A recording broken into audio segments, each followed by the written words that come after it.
Hi friends, welcome to Abees P S C world. Abees P S C വേൾഡിൻ്റെ ഇന്നത്തെ ക്ലാസ്സിൽ നമ്മൾ 9th സ്റ്റാൻഡേർഡിലെ ജോഗ്രഫി ഫസ്റ്റ് ചാപ്റ്ററിൻ്റെ ബാക്കി ഭാഗങ്ങളാണ് എടുക്കുന്നത്. ഇന്നത്തെ ക്ലാസ്സിൽ നമ്മൾ ആദ്യമായിട്ട് നോക്കുന്നത് ഡൂണുകളെ കുറിച്ചാണ്. ലെസർ ഹിമാലയത്തിന് സിവാലിക്ക് മലനിരകൾക്കും ഇടയിൽ കാണപ്പെടുന്ന നിരപ്പായ താഴ്വരകളാണ് ഡൂണുകൾ. ലെസർ ഹിമാലയത്തിന് സിവാലിക്ക് മലനിരകൾക്കും ഇടയിൽ കാണപ്പെടുന്ന നിരപ്പായ താഴ്വരകളെയാണ് ഡൂണുകൾ എന്ന് പറയുന്നത്. എക്സാമ്പിൾ ഉത്തരാഖണ്ഡ് സംസ്ഥാനത്തിലെ ഡെറാഡൂൺ എക്സാമ്പിളാണ്. ഉത്തരാഖണ്ഡ് സംസ്ഥാനത്തിലാണ് ഡെറാഡൂൺ. ലെസർ ഹിമാലയത്തിന് സിവാലിക്ക് മലനിരകൾക്കും ഇടയിൽ കാണപ്പെടുന്ന നിരപ്പായ താഴ്വരകളാണ് ഡൂണുകൾ. ഡെറാഡൂൺ എക്സാമ്പിളാണ്. ഉത്തരാഖണ്ഡിലാണ് ഡെറാഡൂൺ.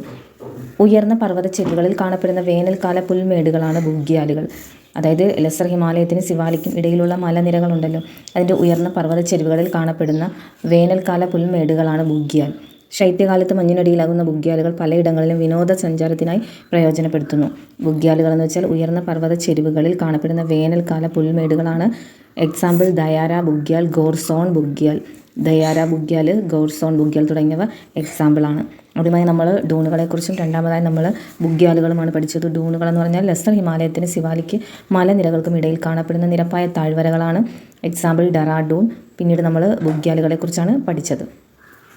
ബുഗ്യാലുകളെക്കുറിച്ച് കുറച്ച് കാര്യങ്ങളും കൂടെ കൊടുത്തിട്ടുണ്ട്. ഏകദേശം ഹിമാലയത്തിൻ്റെ 3000 മുതൽ 4500 മീറ്റർ ഉയരത്തിനിടയിൽ കാണപ്പെടുന്ന പുൽമേടുകൾ ഗഡ്വാൾ മേഖലയിൽ ബുഗ്യാൽ എന്നറിയപ്പെടുന്നു. ഇനി ബുഗ്യാലുകൾ എങ്ങനെയാണ് രൂപം കൊള്ളുന്നത്, അങ്ങനെയുള്ള കുറച്ച് കാര്യങ്ങളാണ് ബാക്കി ഭാഗത്ത് കൊടുത്തിരിക്കുന്നത്. അത് അത്രയ്ക്ക് ഇമ്പോർട്ടൻസ് ഇല്ലാത്തത് കൊണ്ട് നമുക്കിനി അടുത്ത ടോപ്പിക്കിലേക്ക് പോകാം. മധ്യ ഹിമാലയത്തെക്കുറിച്ചാണ് നമ്മൾ അടുത്തതായിട്ട് പഠിക്കുന്നത്. കാളി നദി മുതൽ ടീസ്റ്റ നദി വരെയുള്ള ഹിമാലയ പ്രദേശത്തെയാണ് മധ്യ ഹിമാലയം എന്ന് അറിയപ്പെടുന്നത്. നേപ്പാൾ ഹിമാലയം എന്നും ഇത് അറിയപ്പെടുന്നുണ്ട്. ഈ മേഖലയുടെ ഭൂരിഭാഗവും നേപ്പാളിലാണ്. നേപ്പാളിലായതുകൊണ്ടാണ് ഇതിനെ നേപ്പാൾ ഹിമാലയം എന്നും അറിയപ്പെടുന്നത്. കാളി നദി മുതൽ ടീസ്റ്റ നദി വരെയുള്ള ഭാഗമാണ്. ഹിമാലയത്തിൻ്റെ പടിഞ്ഞാറൻ സിക്കിം, ഡാർജിലിംഗ് പ്രദേശങ്ങൾ മാത്രമാണ് ഇന്ത്യയിൽ ഉൾപ്പെടുന്നത്. കാളി നദി മുതൽ ടീസ്റ്റ നദി വരെയുള്ള ഹിമാലയ പ്രദേശത്തെയാണ് മധ്യ ഹിമാലയം, നേപ്പാൾ ഹിമാലയം എന്ന് ഇത് അറിയപ്പെടുന്നു. മധ്യ ഹിമാലയത്തിൻ്റെ പടിഞ്ഞാറൻ സിക്കിമും ഡാർജിലിംഗ് പ്രദേശങ്ങൾ മാത്രമാണ് ഇന്ത്യയിൽ ഉൾപ്പെടുന്നത്. ബാക്കി ഭാഗങ്ങൾ നേപ്പാളിലാണ്. അതുകൊണ്ടാണ് മധ്യ ഹിമാലയത്തിനെ നേപ്പാൾ ഹിമാലയം അങ്ങനെയും കൂടെ അറിയപ്പെടുന്നത്. ടീസ്റ്റ നദി വരെയുള്ള ഹിമാലയ പ്രദേശത്തെയാണ് മധ്യ ഹിമാലയം എന്ന് അറിയപ്പെടുന്നത്. നേപ്പാൾ ഹിമാലയം എന്ന മറ്റൊരു പേരും മധ്യ ഹിമാലയത്തിനുണ്ട്. ഇത്രയും കാര്യങ്ങളാണ് നമുക്ക് മധ്യ ഹിമാലയത്തെക്കുറിച്ച് പഠിക്കാനായിട്ടുള്ളത്. കാളി നദി, ടീസ്റ്റ നദി, അത് മറക്കരുത്. ലോകത്തിലെ ഏറ്റവും ഉയരം കൂടിയ കൊടുമുടിയായ മൗണ്ട് എവറസ്റ്റ് നേപ്പാളിലാണ്. ലോകത്തിലെ ഏറ്റവും ഉയരം കൂടിയ കൊടുമുടിയാണ് മൗണ്ട് എവറസ്റ്റ്, അത് നേപ്പാളിലാണ്. കാഞ്ചൻജംഗ പർവ്വതവും ഇന്ത്യ ചൈന അതിർത്തിയിൽ സ്ഥിതി ചെയ്യുന്ന നാഥുല ചുരവും ഈ പ്രദേശത്ത് സ്ഥിതി ചെയ്യുന്നു. കാഞ്ചൻജംഗ പർവ്വതവും ഇന്ത്യ ചൈന അതിർത്തിയിൽ സ്ഥിതി ചെയ്യുന്ന നാഥുല ചുരവും എവിടെയാണ്? മധ്യ ഹിമാലയത്തിൻ്റെ ഭാഗമാണ്. അപ്പോൾ മൗണ്ട് എവറസ്റ്റ് എന്ന് പറയുന്നത് ലോകത്തിലെ ഏറ്റവും ഉയരം കൂടിയ കൊടുമുടിയാണ്. കൂടാതെ കാഞ്ചൻജംഗ പർവ്വതവും ഇന്ത്യ ചൈന അതിർത്തിയിൽ സ്ഥിതി ചെയ്യുന്നതാണ് ഏതാ? നാഥുല ചുരം, അതും ഈ പ്രദേശത്താണ്. അടുത്തതായിട്ട് നമ്മൾ പഠിക്കുന്നത് കിഴക്കൻ ഹിമാലയത്തെക്കുറിച്ചാണ്.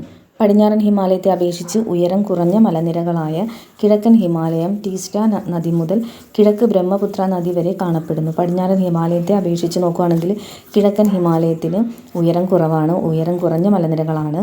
ടീസ്റ്റ നദി മുതൽ കിഴക്ക് ബ്രഹ്മപുത്ര നദി വരെയാണ് കിഴക്കൻ ഹിമാലയം കാണപ്പെടുന്നത്. അസം ഹിമാലയം എന്നും ഇത് അറിയപ്പെടുന്നു. അസം ഹിമാലയം എന്നും ഈ മേഖല അറിയപ്പെടുന്നു. ഇവിടുത്തെ പ്രധാനപ്പെട്ട ഒരു കൊടുമുടിയാണ് നംച ബർവ. കിഴക്കൻ ഹിമാലയത്തിലെ പ്രധാനപ്പെട്ട ഒരു കൊടുമുടിയുടെ പേരാണ് നംച ബർവ.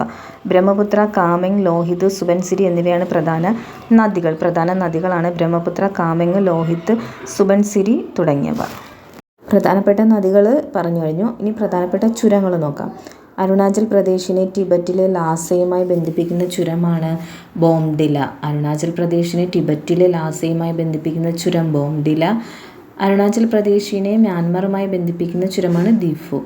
അപ്പോൾ പ്രധാനപ്പെട്ട രണ്ട് ചുരങ്ങൾ ബോംഡില ചുരവും ദിഫു. അരുണാചൽ പ്രദേശിനെ ടിബറ്റിലെ ലാസയുമായി ബന്ധിപ്പിക്കുന്നതാണ് ബോംഡില, മ്യാൻമറുമായി ബന്ധിപ്പിക്കുന്നതാണ് ദിഫു ചുരം. അപ്പോൾ പ്രധാനപ്പെട്ട രണ്ട് ചുരങ്ങളും വ്യക്തമായല്ലോ. ഇവിടുത്തെ പ്രധാനപ്പെട്ട കൊടുമുടി ഏതായിരുന്നു? നംച ബർവയാണ്.